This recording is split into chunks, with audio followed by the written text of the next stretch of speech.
Je crois que tu es le Dieu un, le même hier, aujourd'hui et demain.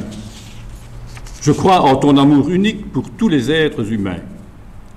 Je crois que nos religions sont des langues pour dire ta grandeur et ta gloire. Et je crois que si j'étais né en d'autres temps, en d'autres lieux, j'aurais une autre langue pour dire ma foi en toi. Mais je crois que tu serais toujours Dieu pour moi.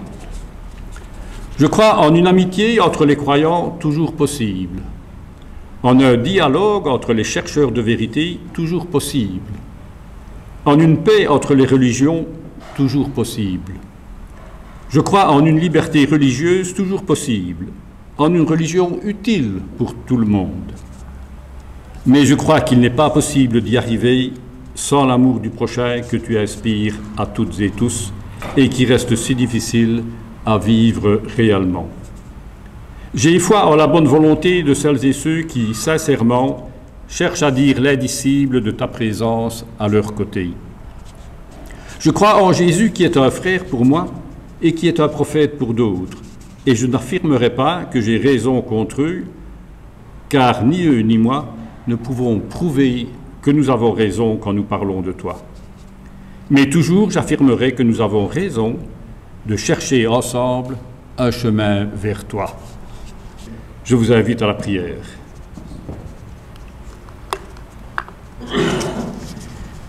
Éternel, au moment où nous te prions, peut-être sommes-nous fatigués, désespérés, découragés. Nous ne comprenons pas toujours ce qui nous arrive et nous perdons le sens de notre vie. Les événements du monde brouillent notre communion avec toi. C'est alors que tu nous rejoins dans notre marche, mais nous n'arrivons pas à te reconnaître du premier coup. Chaque fois que nous ouvrons la Bible, c'est toi qui viens à notre rencontre. C'est toi qui éclaires notre chemin. Seigneur, nous te prions, envoie sur chacun et chacune ton Esprit Saint. Si tu ne viens pas toi-même ouvrir les Écritures, notre lecture sera pauvre et notre compréhension limitée. Mais si ton Esprit nous éclaire, ta parole fera sens. Notre chemin se précisera. Viens, Saint-Esprit, ouvrir notre cœur et notre intelligence à la compréhension de ta parole. Amen. Voilà. J'ai choisi de partager avec vous ce matin une courte méditation du pasteur Marc Pernaut, qui est le frère de Louis Pernaut. Pendant de nombreuses années, Marc Pernaut a été pasteur à l'Oratoire du Louvre à Paris. Actuellement, il est pasteur de l'Église protestante de Genève.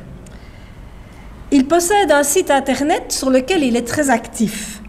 Il répond notamment aux questions que lui posent des personnes de tout horizon, des chrétiens, des personnes en recherche ou même des athées. Et ses réponses sont toujours empreintes de bienveillance et d'amour. Et je vous donne l'adresse de son site. Voilà, je cherche Dieu.ch puisque nous sommes en Suisse. Et sur ce site, vous pouvez le consulter et vous trouverez toute une série de ressources spirituelles, des prières, des méditations, des confessions de foi, enfin vraiment beaucoup de choses. Voilà. Alors avant de lire le passage biblique sur lequel s'appuie la méditation, je voudrais vous faire un petit rappel de l'histoire d'Agar telle qu'elle est relatée dans le livre de la Genèse au chapitre 16 et 21. Sarah, étant stérile, propose à son mari Abraham d'avoir un enfant avec son esclave égyptienne Agar, afin d'assurer sa descendance, pratique courante à l'époque, paraît-il.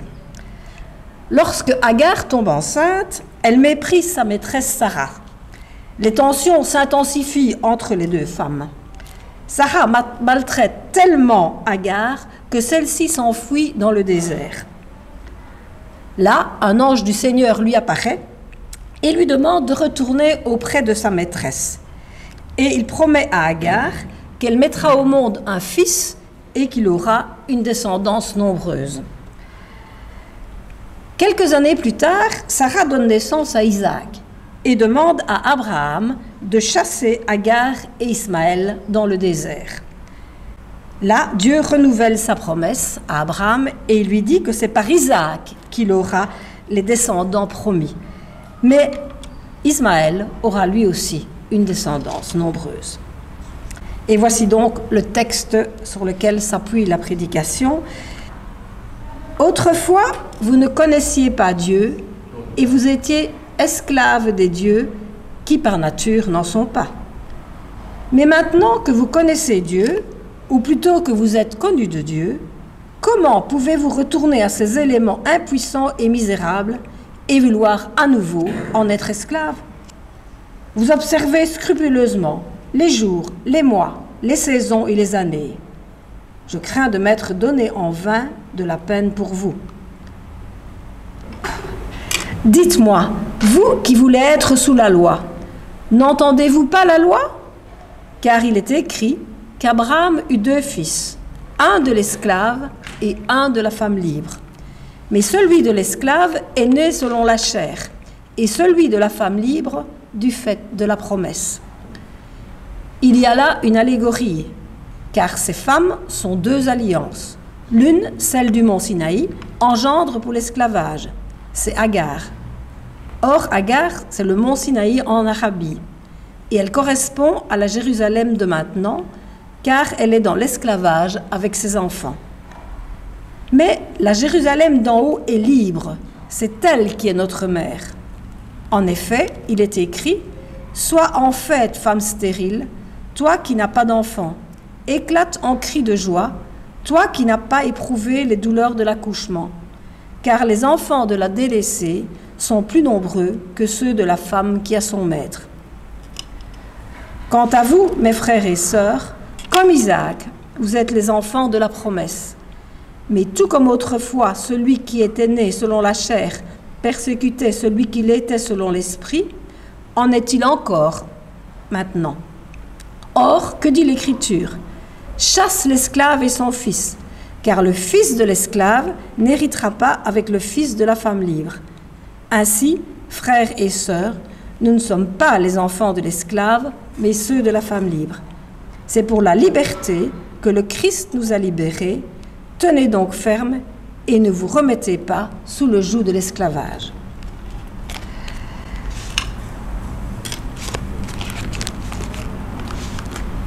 L'apôtre Paul évoque ici l'histoire d'Agar dans la Genèse.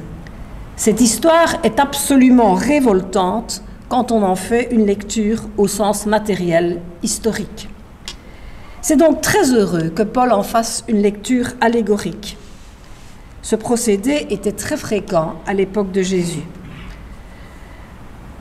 Selon Paul, l'histoire d'Abraham évoque 2 façons d'être en ce monde, 2 façons de répondre à cette question: qu'est-ce qui nous fait vivre?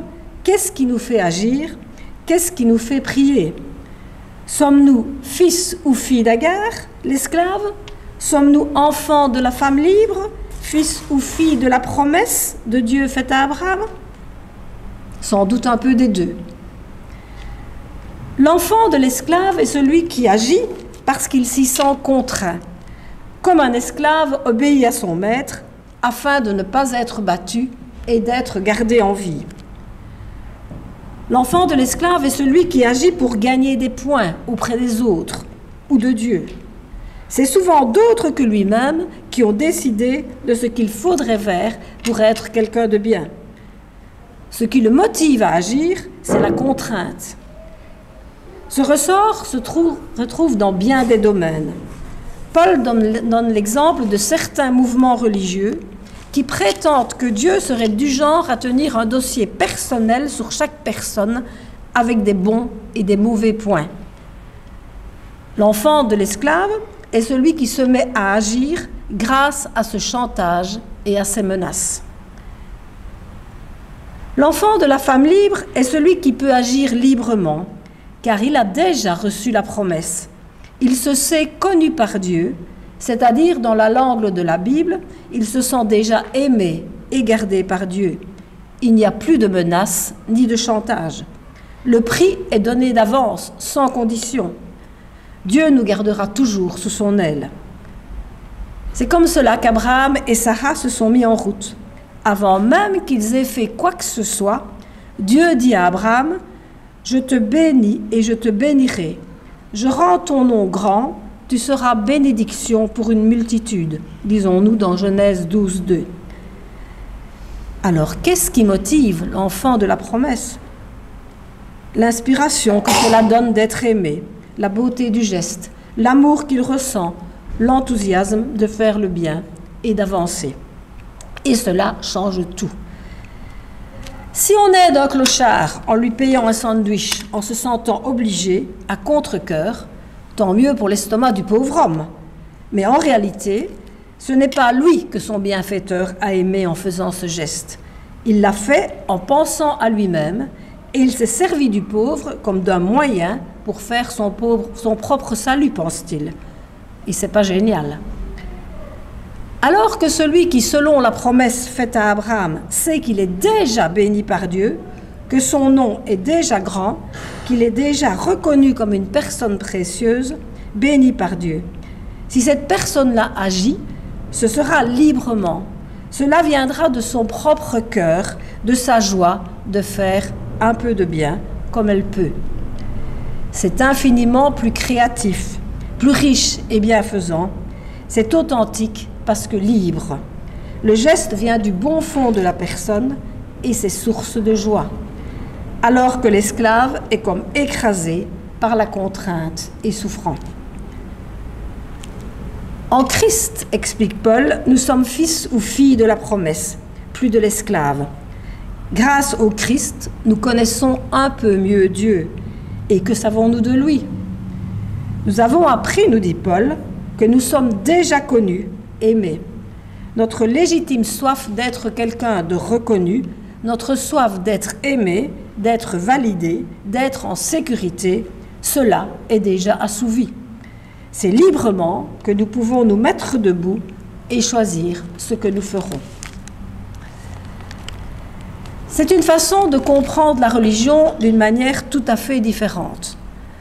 Quand nous prenons le temps de penser à Dieu, ce sera comme on va voir un ami. Ce n'est pas une obligation, car on sait que l'ami nous restera toujours fidèle. On va le voir à cause de notre joie et de notre joie de donner de la joie. De même avec Dieu, pour ce qui est de ces rendez-vous que sont le culte, l'étude ou la prière. Ces deux types de fonctionnement présentés par Paul ici, par la contrainte ou par la promesse, ce sont deux types d'alliances qui traversent les livres de la Bible hébraïque. Il y a en Abraham une alliance inconditionnelle. Dieu vient à nous, il choisit de nous bénir avant que nous n'ayons rien fait. Et Dieu promet de rester fidèle à cette alliance sans condition, même unilatéralement. Il bénit et il bénira encore. Il espère que cela produira de libres fruits. Ce seront alors des fruits inspirés par la grâce. Il y a un autre type d'alliance.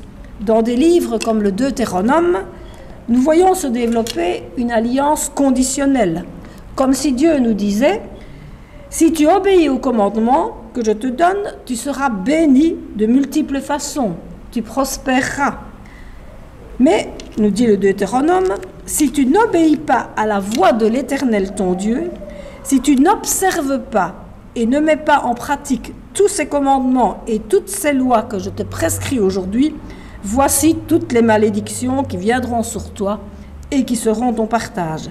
Lisons-nous en Deutéronome 28:15. Et suit alors une épouvantable liste de malédictions sur toutes les dimensions de notre être et de notre vie. Mais cela ne ressemble en rien à la façon d'être de Jésus-Christ. Ceux qui ont composé la Bible avaient l'esprit très ouvert, acceptant de rendre compte de ces deux sensibilités théologiques diamétralement opposées. Il faudrait savoir, Dieu fonctionne-t-il avec une alliance conditionnelle ou inconditionnelle? En Christ, nous dit Paul, cela ne fait aucun doute. Dieu nous aime et nous bénit sans condition. Il nous a connus et reconnus, chacun comme une personne essentielle, et il nous aime, il nous garde. Nous sommes enfantés par cette promesse. C'est donc librement que nous pouvons vivre et faire le bien ou non. C'est librement que nous pouvons nous tourner vers Dieu ou non, Cela est Dieu, bien sûr, si nous nous tournons vers lui, mais il n'en fait pas une condition pour nous bénir et nous garder. Cependant, sommeille toujours en nous l'homme qui a peur, cet enfant de l'esclave qui craint que Dieu cesserait de nous garder si nous n'obéissons pas aux dogmes, aux règles et morales que j'imagine obligatoires. Chassez cet esclavage, nous dit Paul. Mieux vaut ne pas avoir de religion qu'une religion basée sur la crainte et l'obéissance. Je n'aurais pas osé aller jusqu'à dire cela, dit Marc Pernaut, mais Paul ose l'affirmer. Chasse l'esclave qui est en toi, nous dit Paul, car ce que cela enfante en toi persécute ce qu'enfante en nous l'esprit. Comment aimer véritablement un Dieu que l'on craint, qui nous menacerait des pires malédictions? Au contraire, notre ami si fidèle qu'est Dieu, nous avons joie à aller le voir pour tout lui dire. Comment oserions-nous inventer et entreprendre? Comment oserions-nous avoir nos idées personnelles si nous avons sans cesse peur de déplaire à Dieu et d'être mal jugés? Au contraire, Dieu nous donne son esprit comme un don. Et là où est l'esprit du Seigneur, là est la liberté. Lisons-nous en 2 Corinthiens 3,17. Comment oser prier si nous pensons que Dieu nous regarde de travers avec notre petite foi? Les apôtres de Jésus n'étaient pas meilleurs que nous, et ils ont été choisis, appelés par le Christ, jugés dignes a priori. La foi, au fond, c'est cela, nous dit le théologien Paul Tilschit. La foi, c'est accepter d'être accepté, bien que l'on se sente inacceptable. Accepter d'être accepté, bien que l'on se sente inacceptable. Pour cela, chasse l'esclave qui est en toi, nous dit Paul, et libère la femme libre qui est en toi pour enfanter le meilleur par l'esprit. C'est pour la liberté que le Christ vous a libéré. Tenez donc ferme et ne vous remettez pas sous le joug de l'esclavage. C'est une vigilance à maintenir, car dès que nous baissons la garde, la crainte vient comme les mauvaises herbes dans le jardin, elles surgissent dès que nous avons le dos tourné. C'est pour cela qu'il est utile de nous biberonner à l'Évangile, qu'il est bon de prier Dieu dans la gratitude. Cela nourrit notre confiance en lui et nous met en route par l'Esprit qui nous libère. Amen.